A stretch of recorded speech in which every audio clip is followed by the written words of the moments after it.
నమస్తే, నేను ఇందు. Real estate భూమి పడిపోయిందని చాలా మంది అనుకుంటున్నారు. సో ఈ నేపథ్యంలోనే ఇల్లు అమ్మే వాళ్ళకంటే ఇల్లు కొనే వాళ్ళు చాలా తక్కువ ఉన్నట్టు తెలుస్తుంది.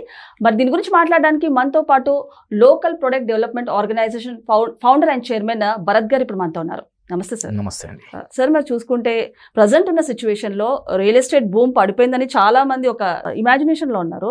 సో ఎలా ఉంది సార్ ఇప్పుడు మార్కెట్ చూసుకుంటే? అంటే ప్రిఫరబుల్లీ అంటే అర్లియర్తో పోలిస్తే ఇప్పుడు బయట మార్కెట్ ఎలా ఉందంటారు రియల్ ఎస్టేట్ది? సో మార్కెట్ కంటే బిఫోర్ అండి, సార్ మెయిన్గా లోకల్ ప్రొడక్ట్ డెవలప్మెంట్ ఆర్గనైజేషన్ అనేది ఏంటంటే ఎందుకు స్థాపించబడ్డదంటే సాంస్కృతి సాంప్రదాయాలు, స్థానిక ఉత్పత్తులు, మళ్ళీ స్థానిక వ్యాపారస్తులను కాపాడుకునే దిశగా అదే మాదిరిగా ప్రతి ప్రొడక్ట్ అంటే ఎవరు ఏది తయారు చేసినా కానీ కూడా వాళ్ళకి మార్కెట్ అనేది ఉండాలి అనే నెపంతో ధ్యేయంతో మొదలుపెట్టినటువంటి సంస్థ లోకల్ ప్రొడక్ట్ డెవలప్మెంట్ ఆర్గనైజేషన్.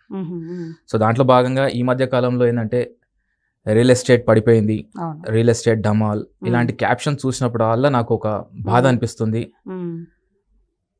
దాని ద్వారా ఎలా అనిపిస్తుంది అంటే నిజంగా రియల్ ఎస్టేట్ అనేది ఏంటిది? Real estate is nothing but dealing with land. So land అనేది ఎక్కడి నుంచి వచ్చిందంటే మనకి ప్రకృతి ఇచ్చింది. సో కులు కుతుబ్ షా గారు మన హైదరాబాద్ నగరాన్ని నిర్మించేటప్పుడు కూడా మనకి ఇంతే ల్యాండ్ ఉంది. ప్రస్తుతం మనం ముఖ్యమంత్రుల దగ్గర కూడా అంతే ల్యాండ్ ఉంది. సో ఇది ఎవరు కూడా మ్యానుఫ్యాక్చరింగ్ చేసేది కాదు. అలా ల్యాండ్ని మ్యానుఫ్యాక్చరింగ్ చేసేది ఉందంటే ఆదాని అంబానీలు ముందు వరుసలో ఉండేసి కూర్చొని ల్యాండ్ని మ్యానుఫ్యాక్చరింగ్ చేస్తారు.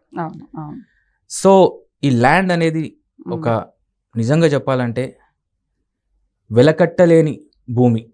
మీరు దేనైనా అంగడం వెలకట్టచ్చేమో కానీ భూమిని మాత్రం వెలకట్టలేరు. సో ఇది పడిపోతుంది, ఇదంతా కూడా ఏంటంటే మిత్, ఇదంతా కూడా false propaganda. Please make this point అండి, this is myth and false propaganda.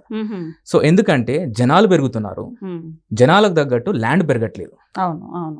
So మనకు స్వతంత్రం వచ్చిన తర్వాత మన రాష్ట్రం 1956 నవంబర్ 1 చీఫ్ మినిస్టర్ నీలం సంజీవ్ రెడ్డి గారు ప్రమాణ స్వీకారం చేసినప్పటి నుంచి ఇప్పటి ప్రస్తుత 2 రాష్ట్రాల తెలుగు ముఖ్యమంత్రులు వరకు వాళ్ళు అభివృద్ధి చేయాలనేసే ప్రమాణ స్వీకారం చేస్తారు. ప్రతి రంగాన్ని కాపాడుకోవాలనేసి వాళ్ళు ప్రయత్నిస్తారు. దాంట్లో భాగంగానే వాళ్ళు వాళ్ళ యొక్క ప్రమాణ స్వీకారం కానివ్వండి, వాళ్ళకి ప్రజలు ఇచ్చినటువంటి మ్యాండేట్ ని బేస్ చేసుకునేసి వాళ్ళు ముందుకెళ్తుంటారు.